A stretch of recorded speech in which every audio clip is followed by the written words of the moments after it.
Hello नमस्कार प्रणाम। मैं भोजपुरी लोग गायक नवनीत सिंह और हमारे साथ में हैं रघु राजा, संजय भैया। प्रणाम, नमस्कार। रघु राजा के पापा। और आज ये खुलासा कर रहा हूँ, मैं खुलासा कर रहा हूँ। हमरा लागत रहे ना कि यहाँ के घर आ रहा है। अच्छा।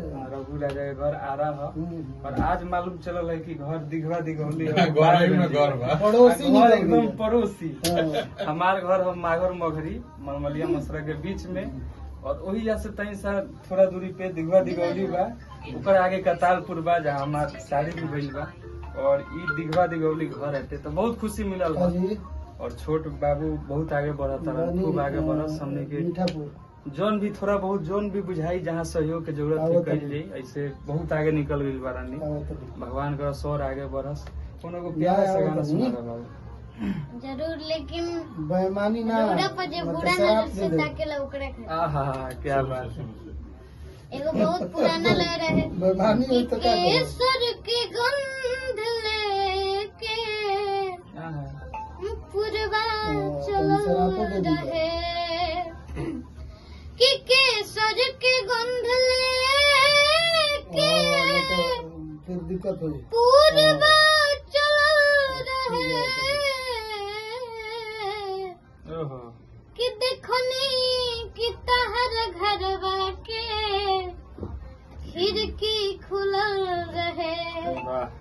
बाकी हमारा अंकल जी पर और रौरा पर जब बुरा नजर से ताकेला ओकरा खातिर कि तहर पुके हुता के तो तकलीफ हो खेला, तोहरा पुके हुता के तो तकलीफ हो खेला, कि तोहरा पुके हुता के तो तकलीफ हो खेला, तोहरा पुके हुता के तो तकलीफ हो खेला।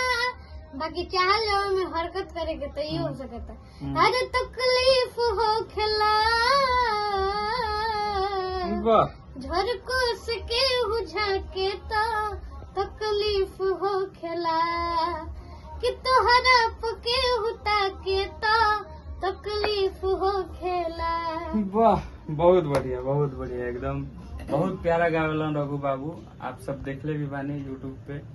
और भगवान का दिन दोगुना रात चौगुना। हम तो यहाँ तनी आरा के हर जगह बा भैया की क्षेत्र वाला। तो आज बहुत खुशी भइला कि एकदम जवारी बाबू बारन। और आप सब भी प्यार दी, आशीर्वाद दी और बहुत आगे बढ़िया नहीं। हमारे एकदम दिल से दुआ बा, आशीर्वाद बा, प्यार बा। और यहाँ के पापा जी के भी एगो व्यवहार होला। कोई भी देखिए, अगर गाड़ी चलाओ तक ना रुकी 2 मिनट चलाइए, पंखा चलाइए सबसे फर्स्ट। कोनो भी अगर गाड़ी चलाओ तनी और सारथी अगर बरियार बना तो कोनो दिक्कत ना है। तो अगर खुद पापा सारथी अगर बन गई बनी तो वजह का दिक्कत बा। तो बहुत आगे जी बाबू। और हमेशा जोन कल के सुपरस्टार, भविष्य के एकदम सुपरस्टार, भविष्य के सुपरस्टार।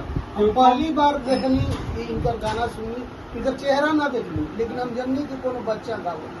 ये सुमित अंदर या माइक में आवाज आवत पानी की लड़का कौन गावत है, क्यों तुम पूछो कहीं तो कोई खास बताना तो एक जगह इनका देखनी तो जान कैसे हमने तो गायक स्वामी जी नरमुंडा स्वामी के घरे हम देखनी, इतना अच्छा लगा। तपस्या मैंने एकदम जोड़ी हिट रहा, वो दिन से शुरुआत हो गई। और हाँ, अगर तपस्या के चाहिए बाबू के प्रोग्राम करा होगा तो एकदम संपर्क करी, प्रोग्राम भी करिए। नंबर बता दो, नंबर पर बोला नंबर 99317904 ये नंबर पे कॉल करो। रघु बाबू के नंबर है, ठीक है। ठीक बा। और खूब वीडियो को शेयर करी, अपन प्यार दिया, आशीर्वाद दी। जय